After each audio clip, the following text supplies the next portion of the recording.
सभी श्रोताओं का रामायण की कथा में हार्दिक स्वागत अभिनंदन। आज के इस वीडियो में आप सभी के सामने प्रस्तुत है हनुमान राक्षस युद्ध। बढ़ते हैं कहानी की तरफ। सीता से विदा लेकर जब हनुमान चले तो वे सोचने लगे कि जानकी का पता तो मैंने लगा लिया, उनको रामचंद्र जी का संदेश देने के अतिरिक्त उनसे भी राघव के लिए संदेश प्राप्त कर लिया। अब शत्रु की शक्ति का भी ज्ञात कर लेना चाहिए। राक्षसों के प्रति साम दाम और भेद नीति अपनाने से लाभ होना नहीं है, अतः मुझे यहाँ दंड नीति अपनाने के लिए अपने पराक्रम का प्रदर्शन करना ही उचित जान पड़ता है। ऐसा सोचकर उन्होंने अशोक वाटिका को विध्वंस करने का विचार किया, जो रावण अत्यंत प्रिय थी। उन्होंने विचार किया, जब वह अपनी प्रिय वाटिका को उजड़ने का समाचार सुनेगा तो अवश्य क्रुद्ध होकर अपने वीर सैनिकों को मुझे पकड़ने या मारने के लिए भेजेगा। ये विचार आते ही वे वाटिका के सुंदर वृक्षों को तोड़ने तथा उखाड़ने लगे, जलाशयों को मथने लगे और पर्वत शिखरों को चूर चूर करने लगे। थोड़ी ही देर में वाटिका ऐसे जान पड़ने लगी मानो वह दावानल से झुलस गई हो। सुंदर सरोवरों के मणिमय स्फटिक घाटों टूटकर मलबे में परिवर्तित हो गए। वाटिका में बनी अट्टालिकाएं भी उनके विध्वंसक हाथों से न बच सकी। इस प्रकार उन्होंने अशोक वाटिका को शोक वाटिका बना दिया। सब पक्षी घोंसलों से निकलकर आकाश में मंडराने लगे। जो राक्षसियां रात भर सीता पर पहरा देते देते सो गई थीं, वे भी अब इस शोर को सुनकर जाग गईं और उन्होंने चकित होकर अशोक वाटिका की दुर्दशा को देखा।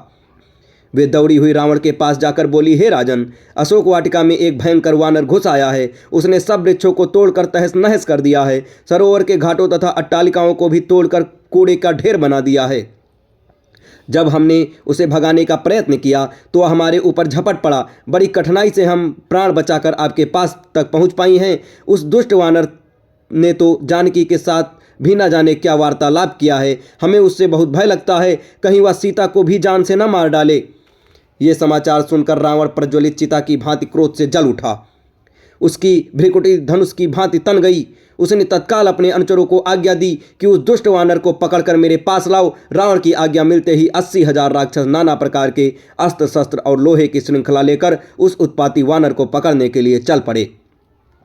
विचित्र गदाओं परिधों आदि से युक्त वेगवान राक्षस अशोक वाटिका के द्वार पर खड़े हुए वानर हनुमान जी पर चारों ओर से प्रकार झपटे मानो पतंगे आग पर टूट पड़े हों। तब पर्वत के समान विशाल शरीर वाले तेजस्वी हनुमान ने उच्च स्वर में घोषणा की, महाबली श्री राम तथा लक्ष्मण की जय हो। श्री राम के द्वारा सुरक्षित राजा सुग्रीव की भी जय हो। मैं महापराक्रमी कौशल नरेश श्री रामचंद्र जी का दास हूँ। मेरा नाम हनुमान है। मैं वायु का पुत्र, शत्रुओं का संहार करने वाला हूँ। तुम मेरे पराक्रम का सामना नहीं कर सकते। मैं लंकापुरी को तहस नहस कर डालूंगा। राक्षसों ने चारों ओर से घेर लिया और उन पर बर्छे, भाले तथा पत्थर फेंकने लगे। ये देखकर क्रुद्ध होकर हनुमान जी ने कुछ ही लातों घूसों से पिटाई की और कुछ को अपने नाखूनों तथा दांतों से चीर फाड़ डाला। बड़े बड़े योद्धा इस मार की ताव न लाकर छत विछत होकर भूमि पर गिर पड़े। जो अधिक साहसी थे वे प्राणों को मोह त्याग कर हनुमान पर टूट पड़े। तभी उन्होंने एक छलांग लगाई और तोड़ द्वार से लोहे की छड़ निकाल ली। फिर उस छड़ से उन्होंने वह मार काट मचाई कि बहुत से योद्धा तो वहीं खेत रहे और शेष प्राण बचाकर वहां से भागकर रावण के पास पहुंचे। जब रावण ने इन राक्षसों को ऐसी दशा देखी तो उसका क्रोध और भड़क उठा। उसने प्रहस्त के पुत्र जम्बूवाली को बुलाकर कहा, हे वीर श्रेष्ठ, तुम जाकर उस वानर को पकड़ कर ले आओ। यदि वह जीवित ना पकड़ा जा सके तो उसे मार डालो। मुझे तुम्हारे बल पर पूरा विश्वास है कि तुम इस कार्य को भली भांति कर सकते हो। रावण की आज्ञा पाकर जम्बूवाली अस्त्र शस्त्र से सुसज्जित हो गधों के रथ पर सवार हो हनुमान से युद्ध करने के लिए चला।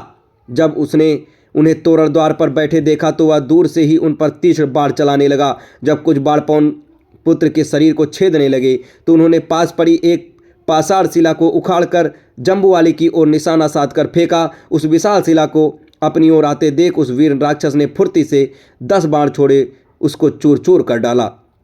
जब हनुमान ने उस शिला को इस प्रकार टूटते देखा तो उन्होंने तत्काल एक विशाल वृक्ष को उखाड़कर राक्षसों पर आक्रमण आरंभ कर दिया और उसके बाद बहुत से राक्षस मरकर और कुछ घायल होकर वहीं धराशायी हो गए।